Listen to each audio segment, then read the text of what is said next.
React JS లో forms ని handle చేయడానికి ఫార్మిక్ అనే లైబ్రరీ ఉంది. బాగానే ఉంటుంది. కానీ ఆ ఫామ్ లో ఎంటర్ చేసిన వాల్యూస్ ని వ్యాలిడేట్ చేయడానికి మనకి చాలా ఎక్కువ కోడ్ రాయాల్సి ఉంటుంది. సో ఫార్మిక్ కి సపోర్టింగ్ గా ఎప్ అని చెప్పేసి ఇంకొక లైబ్రరీ ఉంది. ఈ లైబ్రరీలో మనం డిఫాల్ట్ గా వ్యాలిడేషన్ స్కీమా వింతే రాసుకోవచ్చు. చాలా పాపులర్ లైబ్రరీ ఇది. More than 62 lakhs per week download ఉంటుంది ఇది.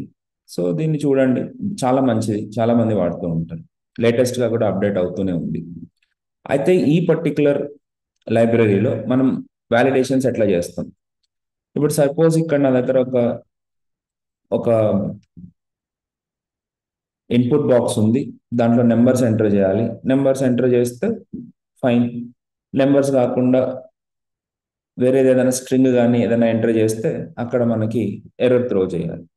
సో దానికోసం వ్యాలిడేషన్ స్కీమా మనం రాసుకోవచ్చు. ఇక్కడ ఫార్మిక్ లో యూజ్ ఫార్మిక్ లోపల ఇనిషియల్ వాల్యూస్ అయిపోయిన తర్వాత వ్యాలిడేషన్ స్కీమా యూజ్ చేసుకుంటే ఇక్కడ ఎప్ లైబ్రరీని ఇన్స్టాల్ చేసుకోండి. దాన్ని ఇలా కాన్ఫిగర్ చేసుకుని ఎప్ dot object of and age గురించి కాబట్టి ఏజ్ మీద నేను ఎప్ డాట్ నంబర్ అని అంటాను. సో వ్యాలిడేషన్ స్కీమా తర్వాత ఒక కామా పెట్టుకుంటే ఇక్కడ సపోజ్ ఇప్పుడు నేను if I give other than this, it will be getting an error. Age must be number type, but final value is not a number. So కొద్దిగా చూసుకోండి అని చెప్తుంది. ఆ ఎర్రర్ ని నేను డిస్ప్లే చేయడానికి ఎర్రర్స్ ఎట్లా డిస్ప్లే చేస్తారో అనేది ఆల్రెడీ ఉంది దీంట్లో, చూడండి. సో ఇప్పుడు ప్రాబ్లం ఇది కాదు. ప్రాబ్లం నేను చెప్పాలనుకునేది ఏంటి అని అంటే, కస్టమ్ వ్యాలిడేషన్స్ ఎట్లా చేస్తాం. కస్టమ్ వ్యాలిడేషన్స్ అంటే ఎట్లా వస్తాయి? ఇప్పుడు ఫర్ ఎగ్జాంపుల్ పైన జెండర్ ఉంది. జెండర్లో మేల్ సెలెక్ట్ చేసుకుని నేను ఏజ్ ఎంటర్ చేస్తే మినిమం 25 ఉండాలనుకుంది. అదే నేను ఫీమేల్ సెలెక్ట్ చేసినప్పుడు మినిమం 23 ఉండాలి. ఇట్లా, రైట్? సో లేకపోతే ఫీమేల్ సెలెక్ట్ చేసుకున్నప్పుడు 23 ఇచ్చినా 24 ఇచ్చినా వర్క్ అవ్వాలి. అదే మేల్ సెలెక్ట్ చేసుకున్నప్పుడు 23, 24 ఇస్తే వర్క్ అవ్వకూడదు. ఇట్లా ఒక కండిషనల్ గా మనము ఒక ఎర్రర్ ని డిస్ప్లే చేయాలి అని అంటే మనకి కండిషనల్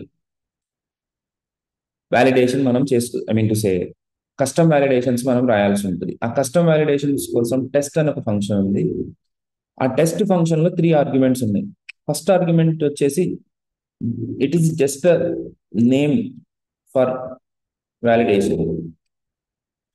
సో ఇది జస్ట్ లైక్ ఏజ్ వ్యాలిడేషన్ అని అనుకోండి. సెకండ్ వచ్చేసి స్ట్రింగ్. ఇది డిఫాల్ట్ ఎర్రర్ ఫర్ ఏజ్ అని, అంటే ఇప్పుడు ఏజ్ మీద ఏదైనా తప్పిస్తే డిఫాల్ట్ గా ఇది వచ్చేస్తుంది మనకి. సో ఇప్పుడు మనం రన్ చేసాము, ఓకే. తర్వాత థర్డ్ ఆర్గ్యుమెంట్ వచ్చేసి ఒక ఫంక్షన్. దీంట్లోంచి మినిమం మనం రిటర్న్ ట్రూ ఇవ్వండి, so that there is no error. మనం రిటర్న్ ఫాల్స్ ఇస్తే there is an always error. ఇప్పుడు ఇక్కడ నేను టచ్ చేసి బయటకు రాగానే డిఫాల్ట్ ఎర్రర్ ఫర్ ఏజ్ అని వచ్చేసింది. అంటే ఇంతకు ముందు వచ్చిన మెసేజ్ రావట్లేదు ఇప్పుడు మనకి.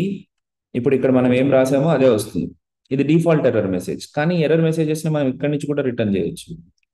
రిటర్న్ లోపల మనము ఎర్రర్ మెసేజ్ ని రిటర్న్ చేయాలంటే మనం ఎర్రర్ ని క్రియేట్ చేసుకోవాలి. ఎర్రర్ ని క్రియేట్ చేయాలి అని అంటే మనకి కంటెక్స్ట్ ఆబ్జెక్ట్ ఒకటి కావాలి. ఆ కంటెక్స్ట్ ఆబ్జెక్ట్ ఈ కాల్ బ్యాక్ ఫంక్షన్ కి పాస్ అవుతుంది. ఫస్ట్ మనం ఏదైతే వాల్యూ ఇచ్చామో ఆ వాల్యూ పాస్ అవుతుంది, తర్వాత కంటెక్స్ట్ పాస్ అవుతుంది. సో ఇక్కడ రిటర్న్ లో context dot create error of అని చెప్పి, సో ఫస్ట్ ఏంటి అని అంటే పాత్ ఇవ్వాల్సి ఉంటుంది. పాత్ అని అంటే ఈ ఎర్రర్ ఏ పర్టికులర్ ఫీల్డ్ కి బైండ్ చేస్తున్నాం. Path is context dot path. అలాగే మెసేజ్ ఏదైనా ఉంటే దాన్ని మెసేజ్ అనే ప్రాపర్టీలో message is this is new age error message అని పెట్టి. సో ఇప్పుడు ఇక్కడ రీఫ్రెష్ చేస్తే నేను ఏ నెంబర్ ఇచ్చినా సరే నీకు this is new error message అని అంటే సమ్ ఎర్రర్ మెసేజ్ ఇచ్చాను. రైట్, డిఫాల్ట్ ఎర్రర్ మెసేజ్ రావట్లేదు ఇక్కడికి నాకు. ఇక్కడ నుంచి మనం క్రియేట్ చేసిన ఎర్రర్ మెసేజ్ వస్తుంది. కాకపోతే ఇది ప్రతిదానికి వచ్చేస్తుంది. ఇప్పుడు మనం కస్టమ్ వ్యాలిడేషన్ అన్నాం కదా, జెండర్ కనుక మనకి జెండర్ ఫైండ్ అవుట్ అవ్వాలి అని అంటే ఆ కంటెక్స్ట్ లోనే ఉంటుంది. కంటెక్స్ట్ లో పేరెంట్ లోపల మనం ఏం జెండర్ ని సెలెక్ట్ చేసాం అనేది కూడా మనకి అవైలబుల్ గా ఉంటుంది. సో కావాలి అనుకుంటే కంటెక్స్ట్ ఆబ్జెక్ట్ ని మీరు ఒకసారి ప్రింట్ చేసుకుని చూడండి.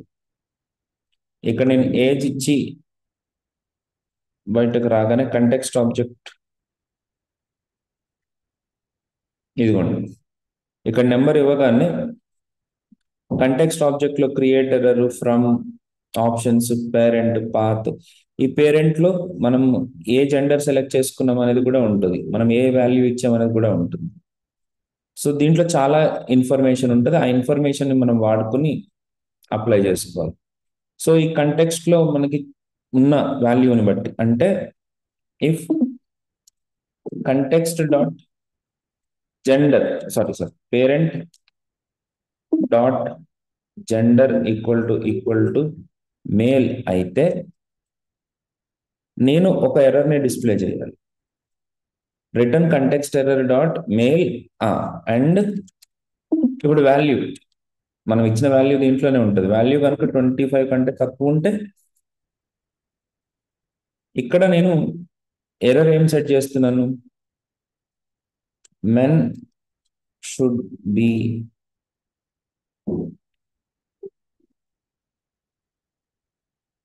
మోర్ దాన్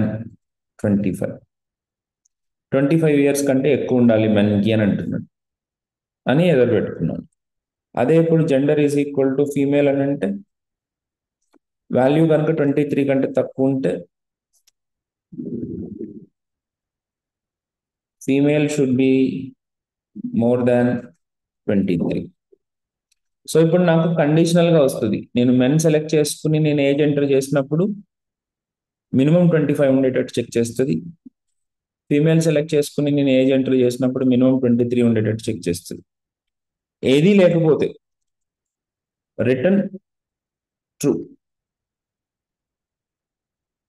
సో ఇప్పుడు రీఫ్రెష్ చేస్తే నేను ఇక్కడ మేల్ సెలెక్ట్ చేసుకున్నాను, మేల్ సెలెక్ట్ చేసుకున్నప్పుడు 23 లేదా 24 ఎంటర్ చేశాను, బయటకు రాగానే చూసారా men should be more than 24. అదే నేను ఫీమేల్ సెలెక్ట్ చేసుకుంటే నాకు ఏ ఎర్రర్ లేదు. ఇప్పుడు 22 సెలెక్ట్ చేసుకుంటే female should be more than 23 అని అంటుంది, మేల్ సెలెక్ట్ చేసుకుంటే men should be more than 25 అని అంటుంది. సో ఇక్కడ మనం కండిషనల్ గా ఒక రేడియో బటన్ ని బేస్ చేసుకుని ఇంకొక టెక్స్ట్ బాక్స్ లో ఉన్న వాల్యూని కండిషనల్ గా మనం వ్యాలిడేట్ చేస్తున్నాం. It is not only about minimum maximum, ఇది ఒక్కటే కాదు, వేరే ఫీల్డ్స్ ని బేస్ చేసుకుని మనం ఎట్లాగా వ్యాలిడేషన్ పర్ఫామ్ చేస్తాం అనే దాని గురించి నేను ఇక్కడ మీకు చెప్పడం జరిగింది. ఇదే కాకుండా ఒక్కొక్కసారి మనకి అసింక్రోనస్ గా కూడా మనము వ్యాలిడేషన్ చేయాల్సి ఉంటుంది. అసింక్రోనస్ గా వ్యాలిడేషన్ చేయడం అంటే ఏంటి,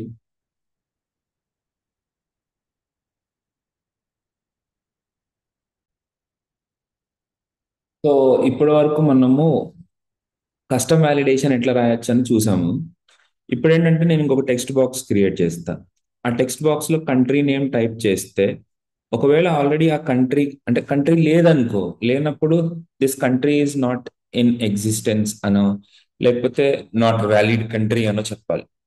అయితే అది ఎట్లా చెప్తారు, ఇప్పుడు మన కంట్రీ 250 కంట్రీస్ ఏమో ఉన్నాయనుకోండి, వాటన్నిటిని మనం ఇక్కడ తీసుకొచ్చి పెట్టుకోలేము కదా.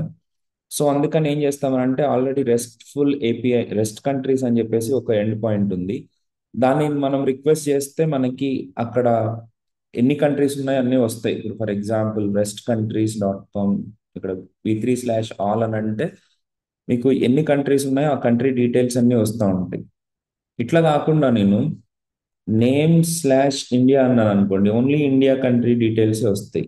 నేమ్/ ఇట్లా ఇచ్చాను అనుకో, అక్కడ ఏమైనా వచ్చింది అని అంటే response status 404 message not found అని వచ్చింది. అంటే 404 స్టేటస్ కనుక వస్తే ఆ కంట్రీ లేదు అని అర్థం, ఒకవేళ మనకి డీటెయిల్స్ వస్తే ఆ కంట్రీ ఉందని అర్థం. సో మనం టైప్ చేస్తున్నప్పుడు మనకి అసింక్రోనస్ గా బ్యాక్గ్రౌండ్ లో ఆ రిక్వెస్ట్ వెళ్ళి ఆ డేటా రావాలి. ఇది ప్రతి చోట జరిగేదే. ఇప్పుడు మీరు ఏదైనా ఒక జీమెయిల్లో ఒక అకౌంట్ క్రియేట్ చేస్తున్నప్పుడు కానీ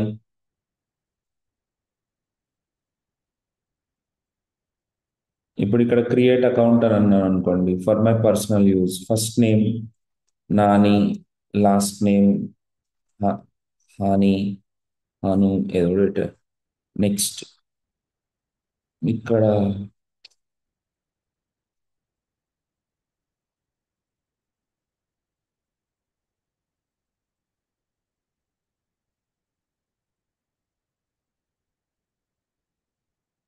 అచ్చా create your own Gmail address అని ఉందనుకో, ఇక్కడ చూడండి ఇప్పుడు ఇక్కడ నాని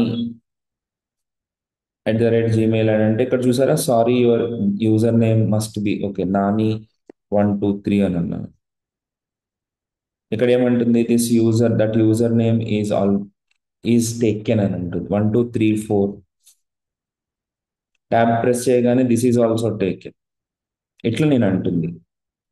సో మనకి ఈ యూజర్ నేమ్ ఆల్రెడీ ఉందా లేదా అనేది చెప్పి ఆల్రెడీ తీసేసుకుంటే ఇమ్మీడియట్ గా మనం టైప్ చేసి కింద ట్యాబ్ ప్రెస్ చేయగానే కింద మనకి ఆ రెస్పాన్స్ వచ్చేస్తే చాలా కూల్గా ఉంటుంది కదా. దిస్ ఈజ్ అసింక్రోనస్ అంటే సర్వర్ కి రిక్వెస్ట్ పంపించి వచ్చిన రెస్పాన్స్ తర్వాత మనము ఎర్రర్ ని డిస్ప్లే చేయాలి. ఇలాగ పని చేయడానికి మనకు కొంచెం ఎక్స్ట్రా ఎక్స్ట్రా థింగ్స్ కావాలి, ఒకసారి చూద్దాం. సో దానికోసం నేను ఏం చేస్తున్నానంటే కంట్రీ గురించి ఆలోచిస్తున్నా. కంట్రీ అని ఒక కాంపోనెంట్ ని క్రియేట్ చేసుకుంటాను. ఆ సారీ కంట్రీ అని ఒక ఫీల్డ్ క్రియేట్ చేసుకుని ఆ ఫీల్డ్ మీద నేను వర్క్ చేస్తాను ఇప్పుడు ఇక్కడ. సో హియర్ ఫస్ట్ థింగ్ మనము ఇక్కడ country colon okay. So here input type country, place holder enter your country.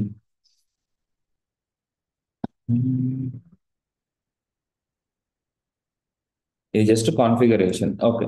ఇక్కడ ఏంటి, ఇది వద్దులే ఇప్పుడు అవసరం అయిపోయింది కదా రియాక్ట్ యాప్ లో. ఇక్కడ enter your country name okay. ఈ కంట్రీ కనుక మనము ఇండియా ఇస్తే ఓకే, ఇట్లా ఇచ్చేసినామంటే this country is not exist అని ఎర్రర్ మనకి చెప్పగలగాలి. సో దానికోసం మనం వ్యాలిడేషన్ రాయాల్సి ఉంటుంది, అది కూడా అసింక్రోనస్. సో ఇక్కడ సేమ్ టు సేమ్ ఇక్కడ మీరు ఏం మార్చాల్సిన పనే లేదు. కాకపోతే ఇప్పుడు మనము రాసే వ్యాలిడేషన్ కంట్రీకి కాబట్టి F dot must be a string dot test.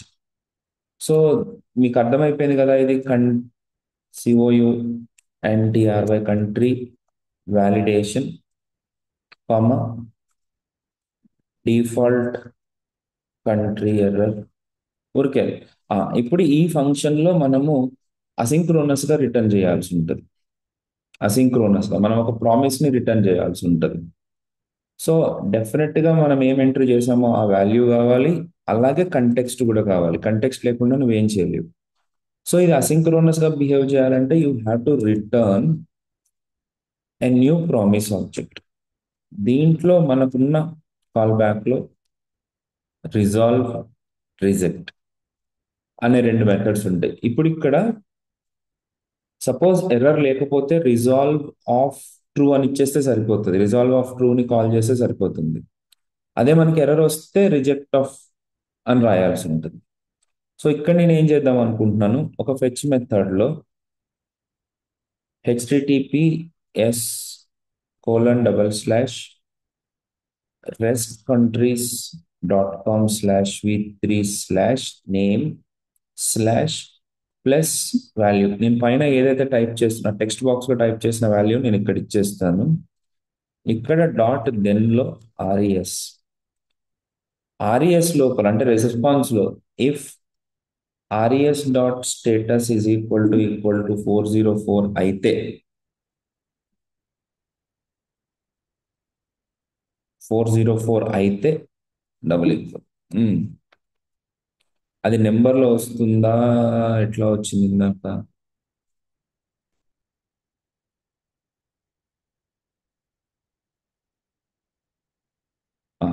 నెంబర్లోనే వచ్చింది, స్ట్రింగ్ లో రాలేదు. రైట్, అయితే ఇప్పుడు నేను ఇక్కడ ఏం చేయాలి, రిజెక్ట్ ఫంక్షన్ ని కాల్ చేసి దీంట్లో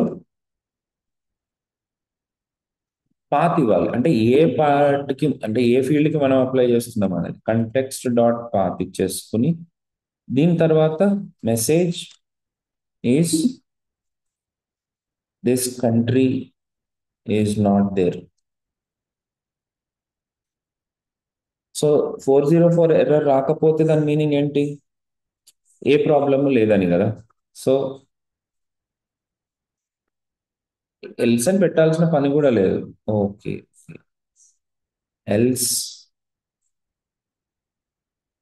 ఎల్స్ పెట్టాలి. ఎల్స్ రిజాల్వ్ ఆఫ్ సరిపోయింది. సో ఇప్పుడు మనకి మనం డేటాను ఎంటర్ చేసిన తర్వాత ఆ పర్టికులర్ కంట్రీ లేకపోతే మనకు ఆ మెసేజ్ వస్తుంది, ఆ మెసేజ్ డిస్ప్లే అవుతుంది.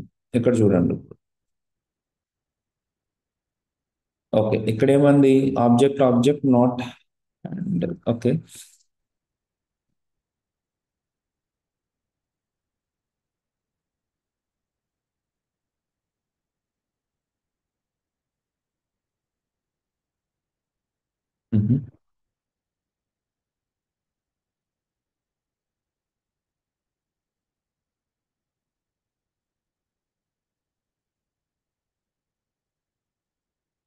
ఓకే, ఒకసారి రిఫ్రెష్ చేసి చూద్దాం. ఇక్కడ ఓకే, ఎర్రర్ వస్తుంది. ఎర్రర్కి నేను ఏం చేస్తున్నాను?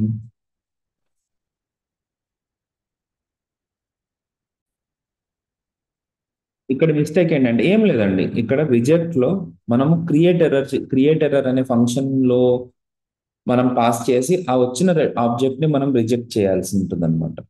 సో ఆ క్రియేట్ ఎర్రర్ అనే మెథడ్ మనకి కంటెక్స్ట్ లో దొరుకుతుంది. Context dot create error of అని చెప్పి ఈ రకంగా మనం రిజాల్వ్ చేయాల్సి ఉంటుంది. ఇప్పుడు చూడండి.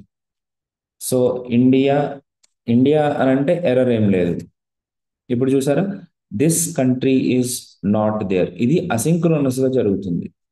ఇట్లాంటి ఎర్రర్ మెకానిజమ్స్ ని మనము అసింక్రోనస్ వ్యాలిడేషన్స్ అని అంటాం. చూసారు, ఇక్కడ ఆ ఎస్ తీసేయగానే వాల్యూ వెళ్ళిపోయింది. So this is how we are able to perform asynchronous validations and synchronous validations in Formic and React. Okay, hope you like this video. మీకు full fledged ట్రైనింగ్ కావాలంటే మమ్మల్ని కాంటాక్ట్ చేయండి. Thank you.